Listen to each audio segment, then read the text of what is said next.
For question 2, you're supposed to create a program and the name of the class is age. The program should take the user's age as input, and the age that the user provided you needs to be printed out.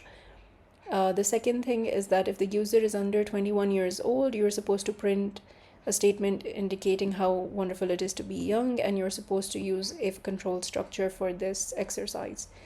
Your output should match as the one provided below. So we'll try to create the flowchart for this. And for that, we use the website draw.io. The one we are going to stick with is flowchart, but here what you have to choose is a blank diagram. You have to give it a name. Let's say lab 4AQ2, and then you create. So when the file is open here, what you're supposed to do is close the general dropdown and open the flowchart dropdown. This is where you will pick the shapes from. Now every flowchart needs to have a start and an end, and both the start and end of a flowchart are represented through the terminator shape. So the first one, I will add it for start, and then the second one, I will add it for end. Now, just after the start, you will always have the data block. Now, here you will mention, so the data block or the parallelogram shape allows you to showcase or let the user know, or let the person who's reading this flowchart know what objects and variables they need to create in the program in order to build this program. So since we're reading an input from the user, we need a scanner object. And so I will write declare scanner object.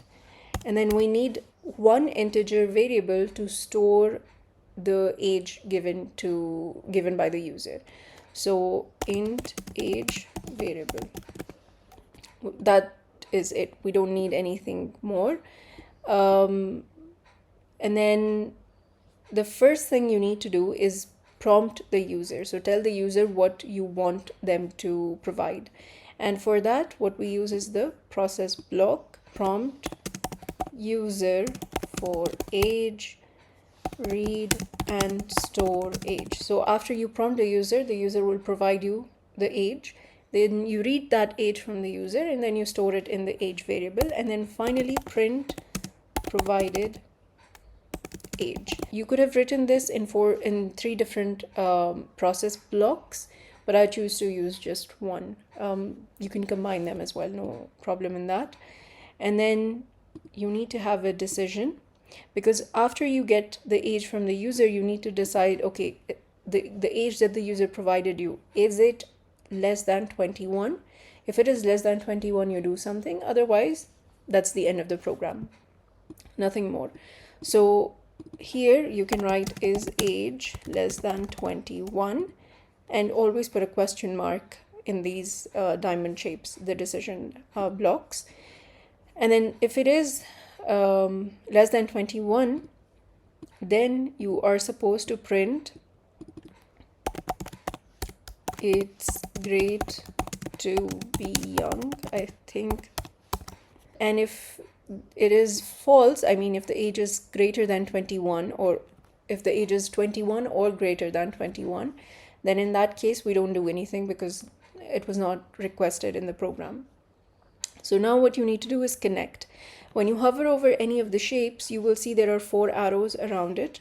You can just click on it and drag it and drop it to the next shape to connect it.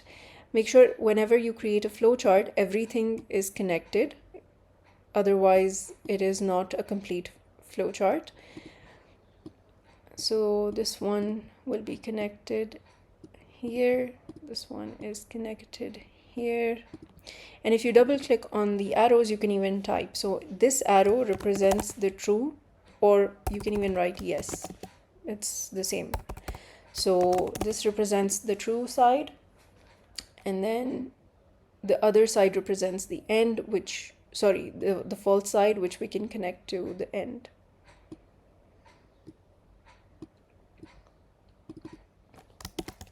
This is false. And then this needs to also be connected to end, because every shape in the flowchart needs to be connected. You can't leave it hanging like that.